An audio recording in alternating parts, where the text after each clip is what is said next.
Hi students, I am Muhammad Idris and you are watching a very beautiful channel Idris Academy. आज हम बात करने जा रहे हैं कंबाइंड रेजिस्टेंस इन पैरेलल। पिछले वीडियो में हमने बातचीत किया था कंबाइंड रेजिस्टेंसेस इन सीरीज में, और आज हम इस पर चेक करते हैं कि आखिर रियली में कंबाइंड रेजिस्टेंस क्या है। हम लोग इस पर देखते हैं, ठीक है।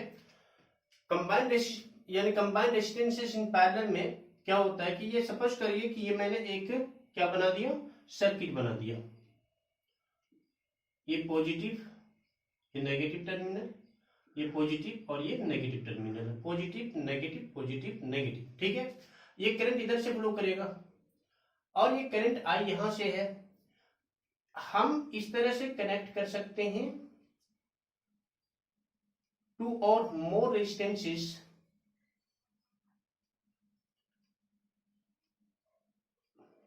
मैंने 3 रेजिस्टेंस को कनेक्ट कर दिया इस तरह से, ठीक है। ये समझ लीजिए कि कोई मतलब कि क्या है कि बैटरी है और बैटरी का जो पीवी है वो 6 वोल्ट है, और ये करंट यहां से यहां, ये पॉइंट ऐसी जगह है जहां से कि क्या हो रहा है, करंट डिवाइड हो रहा है। ये करंट डिवाइड हो रहा है 3 रूट में। एक तो इधर की तरफ जा रही है, एक तो इधर की तरफ जा रही है, दूसरा इधर की तरफ। अगर हम इसको ले लेते हैं कि SI1, ये I2 और ये I3 हो गए, यानी क्योंकि ये 3 रूट में ये डिवाइड हो रहा है। और यहां पर क्या है कि सपोज कर लेते हैं कि ये R1, R2 और R3 है। 3 रेजिस्टेंसेस R1, R2 और R3, ये तीनों के तीनों रेजिस्टेंस से होकर I1, I2 और I3 क्या हो रहा है, करंट पास हो रही है। हम ये जानते हैं कि पैरेलल के अंदर इसी को बोलते हैं क्या, combination of resistances in parallel, ठीक है। इसमें से क्या है कि ये I क्या होगा, कंबाइंड I क्या होगा, सेम रहेगा, यानी कि यहां से अगर इन तीनों को प्लस करेंगे I के बराबर होगा, ठीक है। इसमें से वोल्टेज यानी कि PD सेम रहता है, V सेम रहता है। इसमें से क्या होगा कि ये करंट डिवाइड हो रही है, तो इसमें से मतलब कि पैरेलल जो होता है यानी कि रेजिस्टेंस, पैरेलल रेजिस्टेंस में इसमें से क्या होता है कि PD सेम रहता है, PD सेम रहता है, हम जानते हैं। उसके बाद क्या होता है, रेजिस्टेंस लो होता है, रेजिस्टेंस क्या होता है, लो होती है। और यहां पर क्या होगा, करंट यानी कि डिफरेंट होती है। क्या होता है, करंट डिफर करता है। तो आप यहां पर हम ले सकते हैं कि सपोज या तो let 3 resistances are connected in resistances R1, R2 and R3 are connected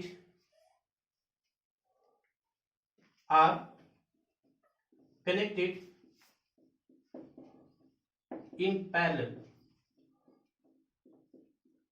okay. और R1, R2, R3 से I1, I2 और I3 क्या हो रहा है, करंट पास हो रही है। Voltage same, voltage supply same. इसमें से हमारे पास क्या है कि I इक्वल टू क्या हो जाएगा, I1 plus I2 plus I3, क्योंकि जो कंबाइंड जो मतलब कि करंट होगा वो सेम होगा, यानी individual current is equal to combined current. ये individual current is equal to combined current, ये ऐसा होता है। और हमारे पास एक फॉर्मूला क्या है, I equal to V by R। ये चीज ये हम इसी बेस पर हम क्या करेंगे, I1 का वैल्यू, I2 का वैल्यू और I3 का वैल्यू हम क्या करेंगे, पुट करेंगे या इसका फाइंड करेंगे।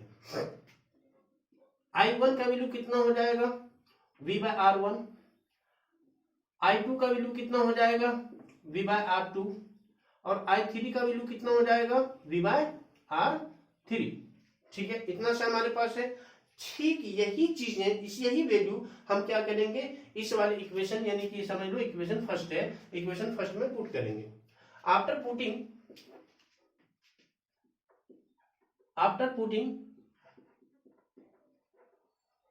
I1, after putting the value of I1 I2 and I3 in equation first. तो क्या हो जाएगा, फर्स्ट इक्वेशन हमारे पास में I equal to I1 plus I2 plus I3 है। हम इसमें से क्या रख सकते हैं, I का वैल्यू ऑलरेडी हमारे पास में क्या है, V बाय आर हम ले सकते हैं। V by R equal to V by R1 plus V by R2 plus V by R3, यही है। और इस तरह से n नंबर ऑफ मतलब कि क्या होगा, रेजिस्टेंसेस जोड़ेंगे तो ठीक उसी तरह से हम लिखते चले जाएंगे। ठीक है, तो V को अगर हम कॉमन ले लेते हैं यहां पर, इंप्लाई दैट V को अगर हम कॉमन ले लेते हैं तो 1 by R1 plus 1 by R2 plus 1 by R3 हो जाएगा। V से भी कैंसिल हो जाएगा। 1 by R equal to 1 by R1 plus 1 by R2 plus 1 by R3, यानी कि ये आपका क्या हो गया, ये फॉर्मूला हो गया। यानी कि क्या है कि the reciprocal of combined resistance is equal to the reciprocal of equal to the sum of, ये sum है ना, sum of all resistances। ठीक है, इसको हम लिख सकते हैं कि a combined resistance is the reciprocal of, ये छोटा हो जाता है, हम इसको मिटा दें,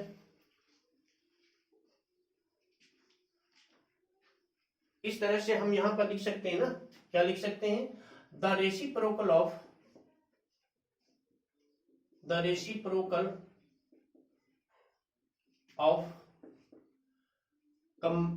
combined resistances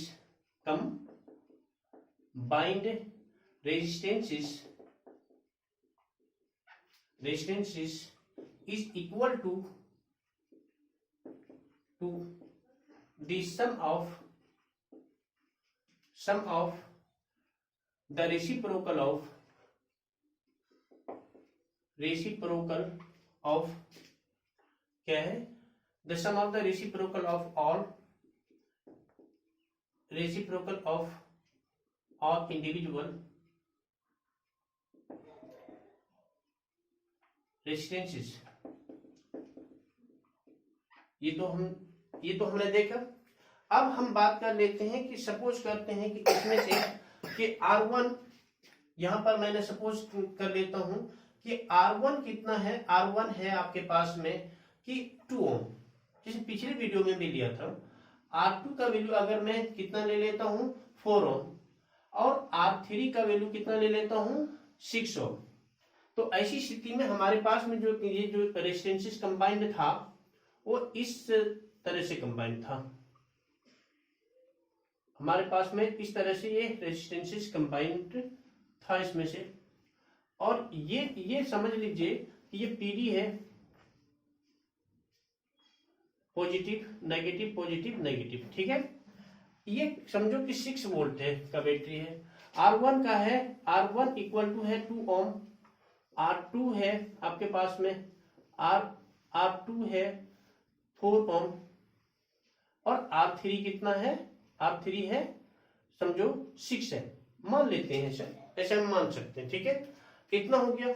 अब इससे होकर क्या होगा, सेम पीडी पास करेगी। I यहां पर क्या होगा, डिवाइड होगा I1 में, I2 में और I3 में। हम चेक करेंगे क्या रियली में ऐसा होता है कि नहीं होता, न्यूमेरिकल हम चेक करते हैं। इसमें से हमारे पास क्या है, हमारे पास ये फॉर्मूला है। सबसे पहले हम क्या करेंगे, रेजिस्टेंस निकालेंगे, ओवरऑल इसका रेजिस्टेंस कितना हो जाएगा। तो कितना होगा, 1 upon R equal to 1 by R1 plus 1 by R2 plus 1 by R3, इसका वैल्यू पुट कर देते हैं। Imply that 1 by R equal to 1 by R1 का वैल्यू है 2 प्लस 4 प्लस 1 बाय 6, सॉरी इन तीनों का एलसीएम कितना हो जाना चाहिए, 12, 2 6 12, 6 प्लस 3 प्लस 2 है, कितना हो जाएगा, 6 3 9 2 11 बाय 2 12। ये 11 बाय 12 ओम आ रहा है, हम इसको क्या करेंगे, उल्टा कर देंगे। उल्टा करने का मतलब यहाँ पर ये चीज है कि R इक्वल टू हो जाएगा 12 बाय 11। हम 12 को क्या करेंगे, 12 को 11 से डिवाइड करेंगे, 1 से आ गया 1.0, अभी भी आ रहा है 0 0, 11 9 99। ठीक है, इस तरह से आता ही रहेगा। इसका मतलब ये चीज है ना 1.09, यानी कि क्या है लेसर मतलब कि रेजिस्टेंस है किससे, स्मॉलेस्ट रेजिस्टेंस। इसीलिए इसमें से क्या होता है कि लो रेजिस्टेंस होती है। यहां पर मैंने लिखवाया था पहले कि लो रेजिस्टेंस होती है। तो resistance is in the combination of parallel resistances